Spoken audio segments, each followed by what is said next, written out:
જેવી એ સ્ફૂર્તિ આવી એટલે તરત રિંગટોન વાગ્યો, પરમ ચિદાકાશ, પરમ 4:30 4:30, પરમ જ્યોતિ અખંડ.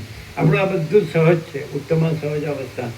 ચલો 4:30થી બ્રાહ્મણથી આપણે ઉષપાન કરીએ, પછી વિકો વજ્રતંતી, પછી સૌ સ્નાન, તો 6 ઉપર 5-10 મિનિટ થાય, પછી બ્રેકફાસ્ટ, બરાબર. પછી 7થી 8 આપણો વસિત પ્રકાશ, સરળ શ્રવણ અને અખંડ પૂર્ણ તત્વો.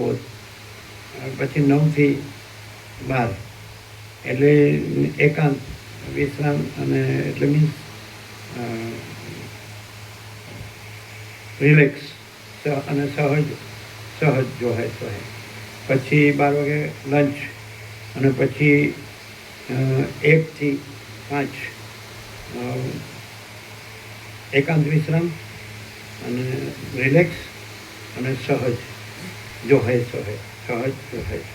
પછી 5 વાગ્યાથી પછી નિત્યક્રમ, પછી 6નું ડિનર, અને પછી 7થી 8 વસિત પ્રકાશ અને સરળ શ્રવણ ને અખંડ પૂર્ણ તત્વો, અને 8:30થી 4:30 એટલે એકાંત વિશ્રામ, રિલેક્સ અને સહજ જો હે સો હે. કેવું છે?